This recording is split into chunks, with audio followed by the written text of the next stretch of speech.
Every few years, a talent competition produces a moment that genuinely stops the world. Sometimes it is a voice that defies all expectation. Sometimes it is a performer whose presence makes everyone in the room forget to breathe.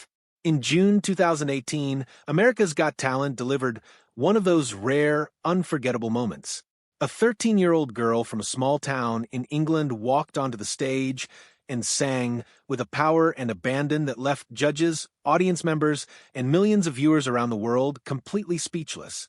Her name was Courtney Hadwin, and within hours she was a global sensation. But the same fame that made her would eventually become one of the greatest burdens she had ever carried. The audition aired on June 12, 2018. Courtney walked onto the stage looking like any other nervous teenager, barely able to raise her voice above a whisper when the judges asked her questions. Melby had to gently encourage her just to begin. She had chosen Otis Redding's Hard to Handle, a classic soul track that demands swagger and confidence, and what followed was nothing short of a transformation. The moment she opened her mouth, the shy girl disappeared entirely. Her voice was enormous, her movement electric, and her stage presence was unlike anything the judges had seen from someone her age. She dropped to her knees mid-performance, prompting Simon Cowell to mutter "bloody hell" under his breath. Howie Mandel immediately compared her to Janis Joplin. Mel looked as though she could not believe what she was witnessing. When the song ended, the entire audience rose to its feet. Howie Mandel did not hesitate. He walked straight to the golden buzzer and pressed it, sending Courtney directly to the live shows. Backstage, he declared it was the most excited he had ever been, comparing her to previous Golden Buzzer recipients like Grace VanderWaal and Darcy Lynn Farmer, both of whom had gone on to win their respective seasons. The audition was broadcast to more than 11 million live viewers on NBC, but the real wave came online. Within 1 week, the video had been viewed over 130 million times across social media and streaming platforms. That number would eventually surpass 250 million, making it one of the most watched auditions in the show's history. Just like that, Courtney Hadwin was no longer a quiet teenager from County Durham. She was a phenomenon. As the season progressed, she continued to deliver. In the quarterfinals, she performed James Brown's "Papa's Got a Brand New Bag" and received standing ovations from all 4 judges. In the semifinals, she tackled Steppenwolf's "Born to be Wild," complete with her signature high-pitched screams and wild, uninhibited movement. Simon Cowell described her as raw and messy, saying that watching her transform from a trembling teenager into something electrifying on stage was exactly why he loved her. Howie Mandel, once again, predicted she would win the entire competition. The audience agreed, voting her through to the finale, where she performed alongside rock band The Struts and closed with Janis Joplin's "Piece of My Heart." Everything pointed toward a historic victory. But when the results were announced, the unthinkable happened. Courtney Hadwin finished in 6th place. The winner was close-up magician Shin Lim. Witnesses at the Dolby Theater later described the collective gasp from the audience as deafening. Fans flooded Twitter in disbelief, calling the result absurd. The girl, who had been predicted to win from her very first audition, was sent home without a trophy. What came next, however, was even more devastating than the loss itself. Record deals arrived quickly. Simon Cowell, who had called her a lion on stage, partnered with Arista Records to sign her to a multi-album contract. The announcement came in December 2018, just months after the finale. Courtney was 14 years old and spoke openly about how excited and fortunate she felt.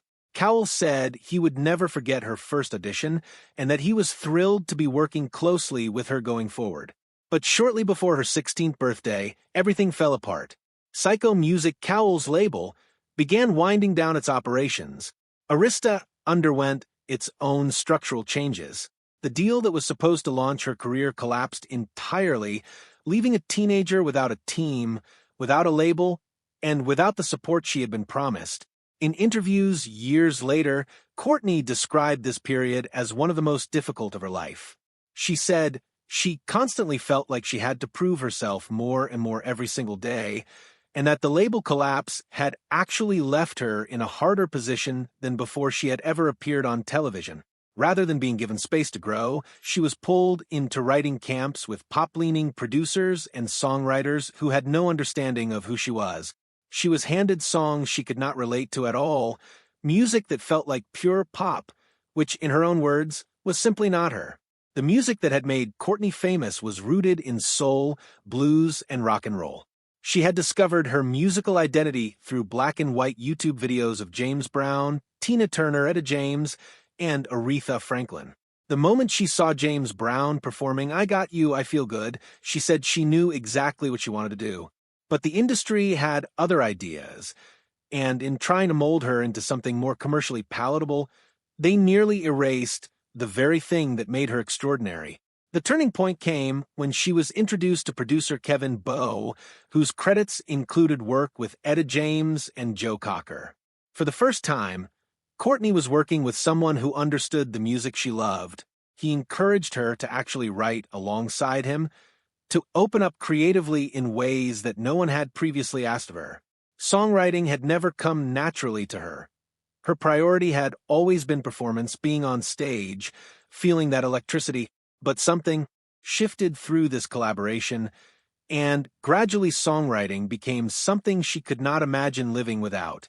She began working on her debut album when she was approximately 15 years old, writing song after song as a way of processing everything that was happening around her. That album, titled Little Miss Jagged, was finally released in September 2025, the product of nearly a decade of struggle, rejection, and creative rediscovery. While Courtney was quietly working to find her voice as an artist, the internet was doing everything in its power to strip it away.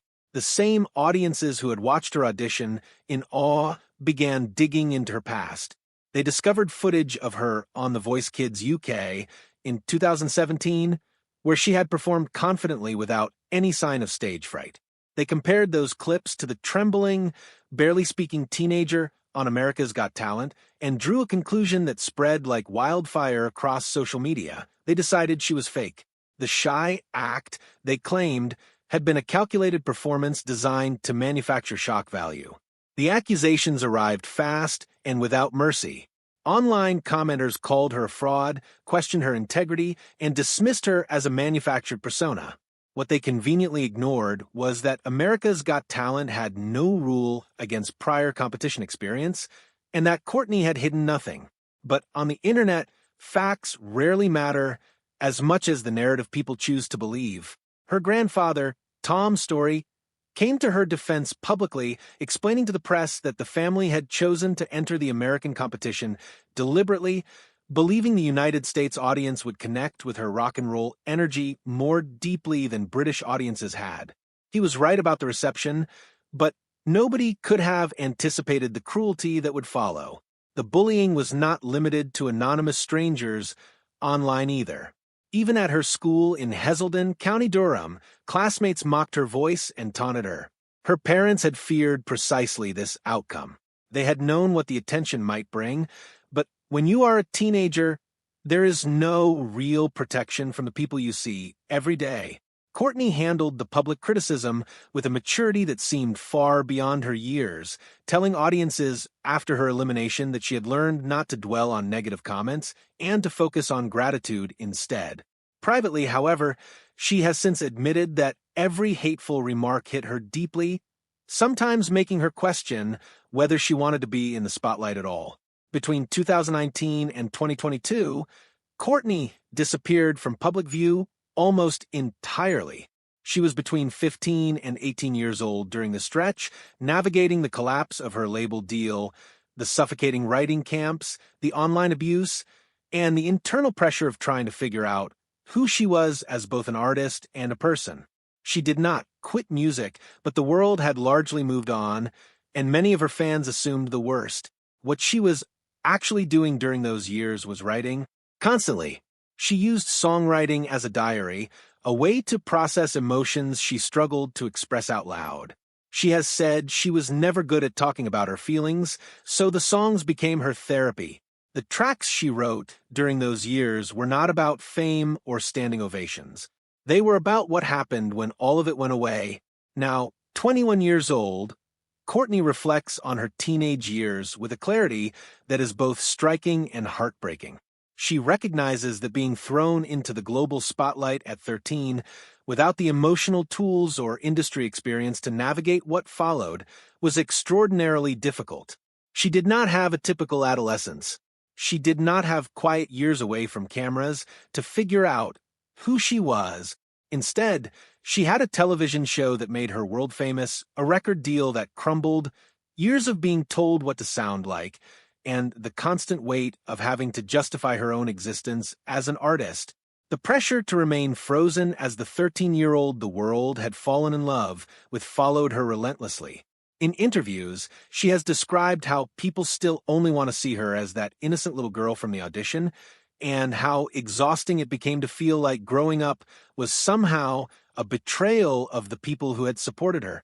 That feeling became the heart of one of her most powerful songs, You Only Love Me When I Lie, which explores the suffocating experience of pretending to be someone you are not, because the truth is too uncomfortable for the people around you. She has called it the rawest, most soulful track on the album, written out of pure frustration and sent to Kevin Bowe with the simple message that she needed to write about this. The music video was a deliberate statement of identity, showing her as the woman she had become rather than the child the world wanted to keep her as. The response was predictably painful. When she performed at Festival Vila in Portugal in June 2025, dressed in a bold, confident outfit that reflected her evolution as an artist, she received over 200 mocking messages in a single day. The same accusations of fakeness surfaced again. The same voices told her she was doing it wrong. But Courtney Hadwin kept going. She survived the label collapse, the identity crisis, the online cruelty, the school bullying, and years of an industry trying to turn her into someone unrecognizable. She found a collaborator who understood her. She wrote her own songs on her own terms. She released an album that she is genuinely proud of, one that carries the full weight of everything she has been through since she first stepped onto that stage as a terrified teenager. Little Miss Jagged is not a comeback record. It is the sound of someone who is never going to stop, no matter how many times the world tried to silence her. The title says everything. The path was jagged, uneven, and nothing like what anyone had promised. But she walked it anyway, and she walked it on her own terms.